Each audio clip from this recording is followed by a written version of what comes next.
আমার নতুন একটি ব্লগে আপনাদের প্রত্যেককে স্বাগত জানাচ্ছি। আশা করছি প্রত্যেকে খুব ভালো আছেন, আমরাও খুব ভালো আছি। আজ সকাল থেকেই ব্লগটা স্টার্ট করছি। সকালবেলা জলখাবার বানাতে চলে এসেছি। এখানে নিয়েছি সবুজ মুগ আর ছোলা। 6 ঘন্টা মতো ভিজিয়ে রাখলেই হয়, তবে আমি সকালে বানাবো বলে রাতেই ভিজিয়ে রেখেছিলাম। বেশ ভালো করে ধুয়ে নিয়ে জল ঝরিয়ে নিয়েছি। এবার একটা মিহি পেস্ট বানিয়ে নেব।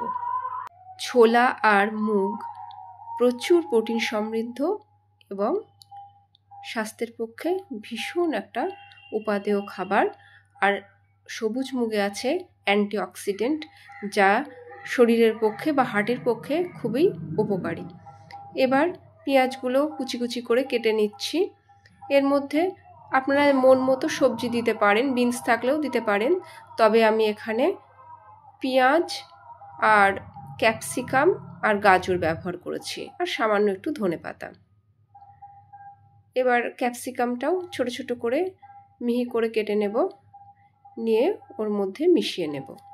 আমাদের প্রতিদিন ওই ভেজা ছোলা বা অঙ্কুরিত ছোলা খেতে ভালো লাগে না, সেদিন এভাবে টিফিনেও বানিয়ে দিতে পারেন বাচ্চাদের, আবার বাড়িতেও নিজেরা সকালের ব্রেকফাস্টে বানিয়ে খাওয়া যেতে পারে।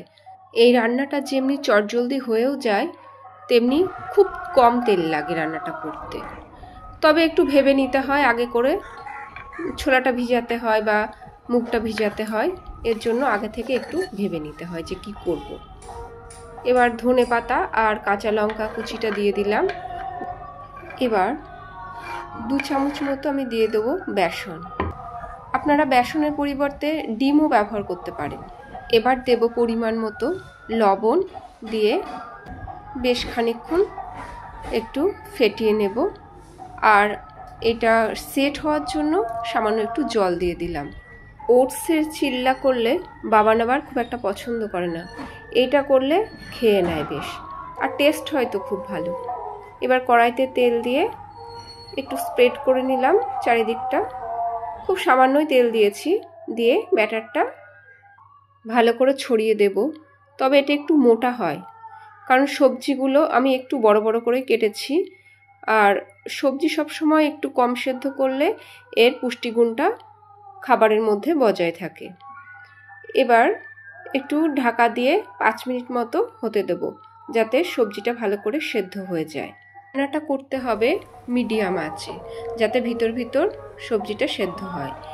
এবার দেখি ঢাকা খুলে হয়ে গেছে কি। এক পিঠ হয়েছে, এবার অপর পিঠটা হওয়ার জন্য উল্টে দিলাম। হয়ে গেছে, এবার তুলে নিয়ে সার্ভ করব। যে কোনো আচারের সঙ্গে খেতে বেশি ভালো লাগে, তবে আমি এখানে আমের আচার দিয়ে বাবানকে খেতে দেব। আজ সুবীরকে দেখতে আমার মা বাবা এসেছে। সুবীর এখন আগের থেকে অনেকটা সুস্থ আছে। এখন তো আমি তেমনভাবে শ্যুট করতে পারি না ভিডিও, তো আজকে আবার একটু করলাম। আর আগে দেখিয়েছি আমার ছোট মাসির ছেলের বিয়েতে আমরা গেছিলাম, তো আমরা রাতেই চলে এসেছিলাম বলে মায়ের দিয়ে মাসি 2টো শাড়ি পাঠিয়েছে, আমার জন্য আর দিদির জন্য। আমি ওই ডিপ কালারটা চুজ করেছি, এটা দিদির, তবে এটা কি শাড়ি আমি জানি না। আমি তৈরি হয়ে নিয়েছি, যাব একটু জন্মদিনের নেমন্তন্নে। তো সুবীর চলে গেছে। সুবীরের শরীরটা আগের থেকে অনেকটাই ভালো আছে, আর ওর বন্ধুর মেয়ের আজকে জন্মদিন। তো আমি আর বাবান এখন বেরোবো। সুবীর আগেই বেরিয়ে গেছে, কারণ ওর বন্ধুরা সব চলে এসেছে। আর বেশি দূর না, আমাদের বাড়ি থেকে 2টো বাড়ি পরে। বাবানও তৈরি হচ্ছে।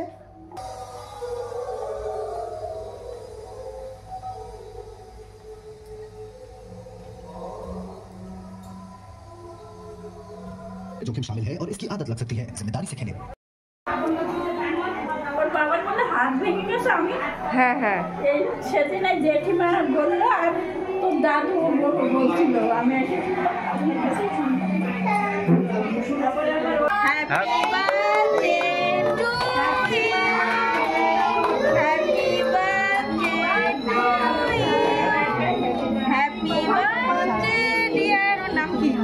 আলাদা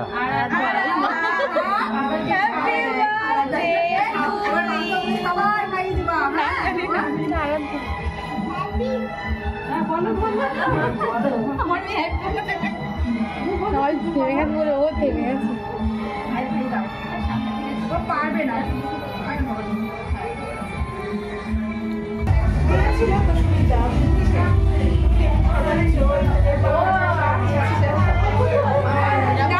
যাবো দিকে